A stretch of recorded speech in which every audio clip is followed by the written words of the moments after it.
Last night, one man stopped an American bombing campaign with a phone call, and it was not anyone in Tehran. So let me walk you through the 12 hours that just told you more about who actually runs the Middle East, apparently, than the last 6 months of war did. So on Saturday afternoon, Trump posts on Truth Social that the United States is locked and loaded against Iran at levels of military terror, strength, and power not seen since World War II. And that wasn't a bluff. CBS was reporting that the United States and Israel had prepared one of the harshest bombing campaigns of this entire war, aimed at Iranian energy infrastructure. And it could start that same weekend. So we're talking about the oil terminals, the refineries, the export machinery that keeps the regime's lights on. So the planes were ready, the targets were picked, and the president had just told the world the trigger was warm. Then Saturday evening, in the same account, the same man sends the opposite message, that the attack is cancelled. Trump says Iran and other Middle Eastern countries asked him to hold off because the framework of a deal had been agreed, and that framework includes the complete opening of the Hormuz Strait and an end to Iran's nuclear threat. Now, everybody spent Sunday arguing about whether Trump chickened out. But that is the wrong question. And you can tell it's the wrong question because it points at the wrong capital. The call that mattered on Saturday didn't come from Tehran. The call came from Riyadh. Axios broke it first, and then AP and CBS confirmed it. Mohammed bin Salman, the Crown Prince of Saudi Arabia, called Trump on Saturday before the cancellation and pressed him not to launch. And one source told CBS the Saudi concern was, and I quote, all about the targets. So we need to think about what that means for a second or two. The problem was not actually the war itself. The problem was the target list. Because if American bombs land on Iranian oil terminals, then Iran doesn't retaliate against Washington itself. Iran retaliates against the oil facilities next door, and next door is Saudi Arabia, for one. So an official who was briefed on the call told AP exactly that. The Saudis were worried Iran would answer by hitting energy facilities in Saudi Arabia and the Gulf states. And yeah, the Saudis have lived this before. In 2019, drones and missiles hit Abqaiq, the largest oil processing facility on the planet, deep inside Saudi Arabia, and knocked out half the kingdom's production overnight. And no, Riyadh never forgot that morning. So when MBS picks up the phone, he's not calling as a spectator. He's calling as the man whose country is standing inside that blast radius. And notice what he's not doing, because this is important. He's not going soft on Iran. Just this week, as per Axios, Saudi Arabia flew a joint strike with the United States against pro-Iranian militias in Iraq. So Riyadh will pull triggers with Washington when the targets are militias. Riyadh draws the line when the targets are the oil. Now here's the part that nobody is noticing, and this is what I say is the strongest bit here. Saudi Arabia published the call. You can look for it online. The Saudi press agency, the kingdom's official wire, put out a readout on Sunday saying that MBS stressed the need to prioritize dialogue to reduce escalation and to achieve calm that paved the way for diplomatic solutions. And veteran energy journalists immediately flagged how unusual that was, because that readout was candid in a way Saudi statements, almost never are.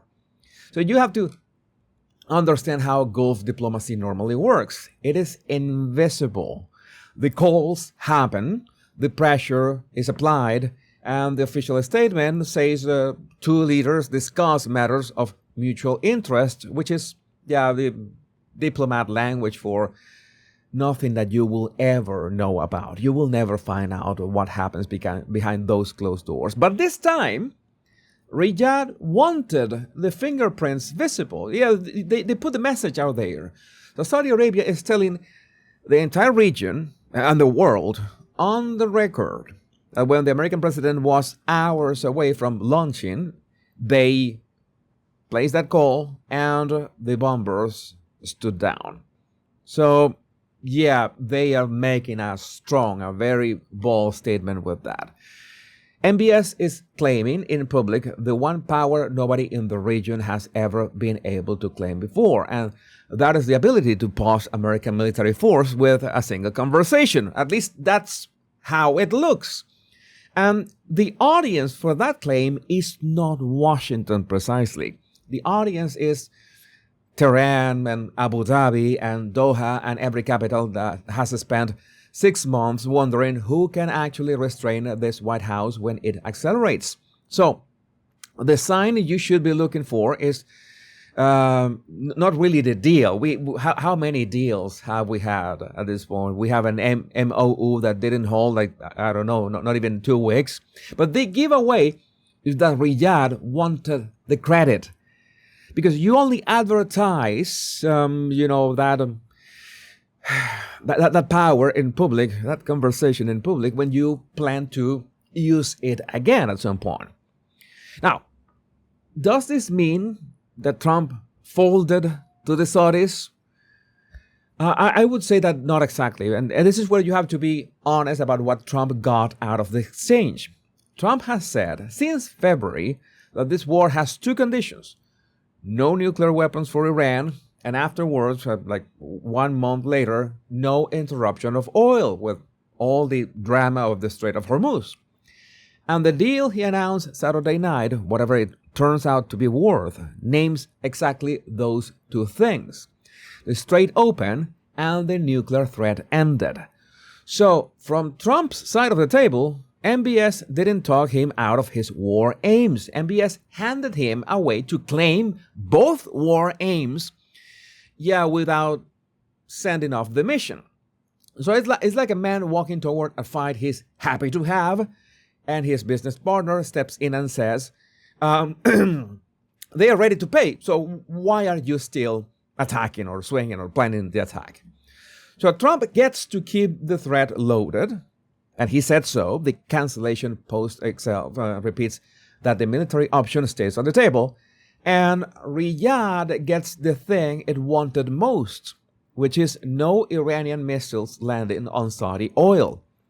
Now, there's obviously a cost in this for Trump, and the cost is exactly what Riyadh published, because the whole world just watched that order of events.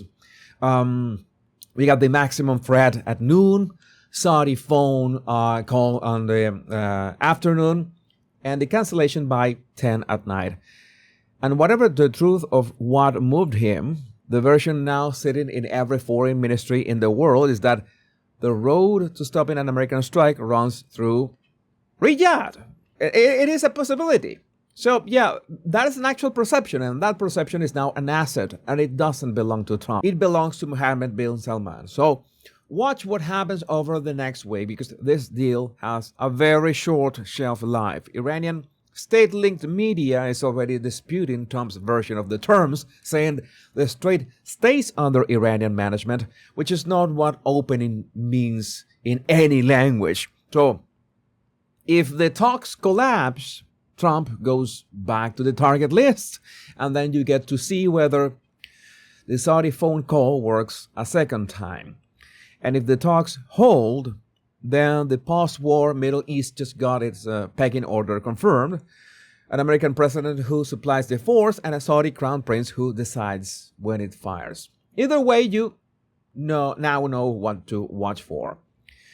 Not the statements from Washington and not the statements from Tehran. Watch the phone traffic out of Riyadh, because the man who published one call, absolutely will publish the next one too.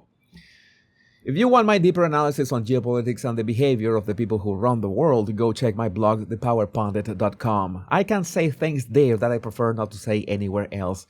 Link in the description, and share this video with your family and friends so they know what's really going on. My name is Jesus Enrique Rosas. I'm the Power Pundit. Much love and bliss.